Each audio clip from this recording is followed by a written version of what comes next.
Wole Soyinka. The book again is called You Must Set Forth at Dawn. The question on our minds was straightforward. How would Awolowo respond to the looming offer of a position in Yakubu Gowon's government? It was clear that if Awolowo became a part of that government, the last restraints on its policy toward the East would be removed, with the predictable consequence of a civil war. There was, however, a subsidiary question, one that arose from the first. We were deeply apprehensive for his safety.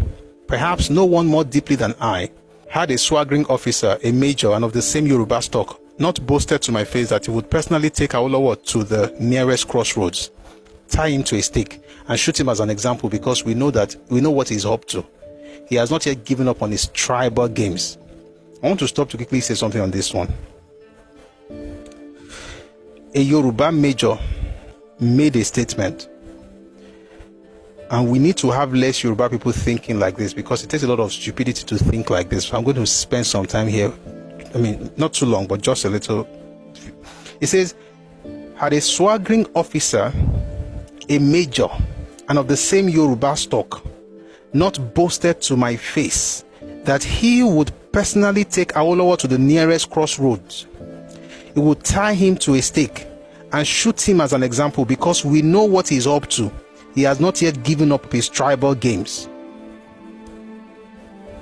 The officer's definition of Awolowo's tribal games was so simplistic it was frightening, being none other than the old man's reported reluctance to serve under Gowon's government if it was bent on war, and his insistence that the west of the Yorùbá should not become a war zone if that prospect did materialize.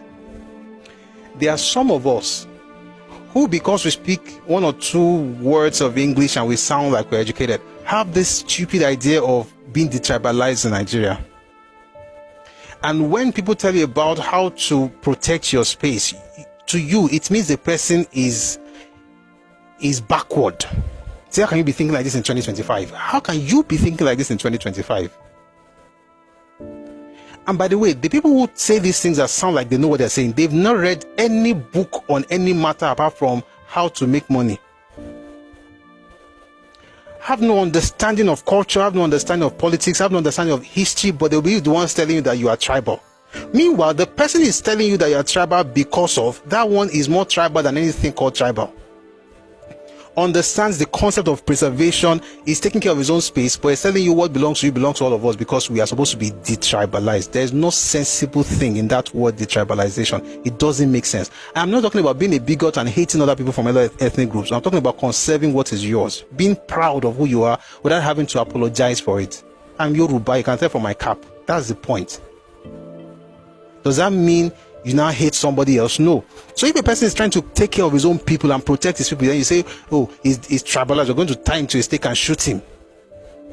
There are Yoruba people who hate my God and who hate some of the things that we are saying, because not because they understand what I'm saying, but because they think that they have to please certain people in order to be Nigerians.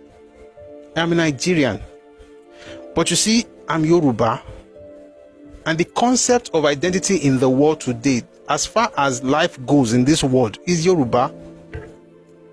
That's what my value system is. That's what my culture is. That's what my traditions are.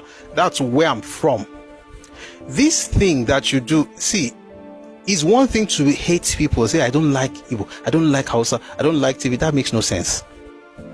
That hate is unnecessary. You're just killing yourself. But that's a wrong extreme, a negative extreme. Then there's another extreme of just open my house, make everybody come, say, I want proof, say, I'm a true Nigerian. You are stupid. With all due respect, as a matter of fact, with no respect at all, you don't have sense. Because what it is that it is people like this that destroy. That's why we have Yoruba bots, where you belong to organizations where they can insult your elders, insult your people, but they will never say anything about their own people, but you are part of that group. Kini, I'm going back to it in a bit. Kini Tunde Shenjeta, Abijeri, Tunde Onokoya, what did he do? Visited the president. What was it not compared to? Meanwhile, Yoruba people joined these clowns to be insulting Tunde, but these clowns had their own people kneeling down in front of the deputy governor and even going to visit the same president just a week before Tunde. Nobody saw any problem with that. You are part of that group. When you want to speak against your people, that's when Ademama Dide When it happens to their people, everybody just calms down. They are using you. And it's one of these majors that wanted to shoot Papa because he's been tribal. Tribal for doing what? For protecting his place. For saying that, listen, I don't want you guys to fight, but even if you ever fight, don't come to this side of town. It's like being a father and you don't understand that you're supposed to protect yourself.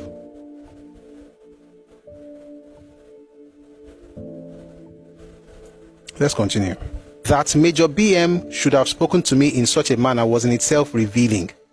He could not conceive, even for a moment, that as a social critic and one with supposedly progressive credentials, I could be anything but the loudest voice in the unreflective chorus of one Nigeria.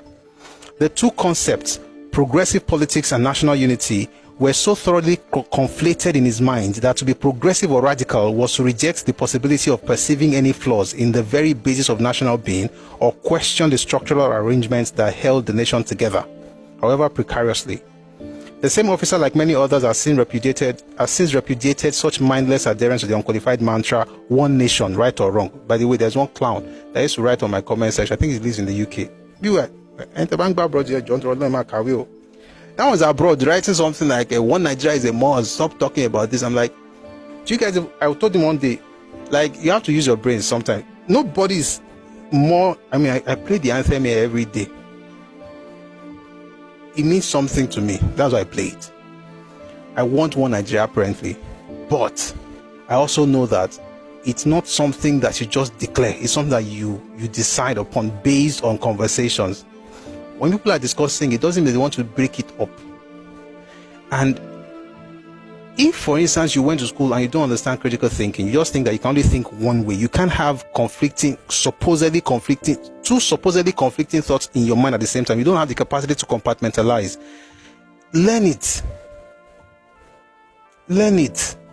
Maybe the person you're even calling a tribalist, a bigot, maybe they even understand the concept of Nigerian unity more than yourself. You are just carrying nursery school mentality about unity all over the place. Oh, open your house, you can come and take our land now. They're not Nigerians, no state of origin, or what is this thing? All of us are one. You know, be like that. Let's go back to the book.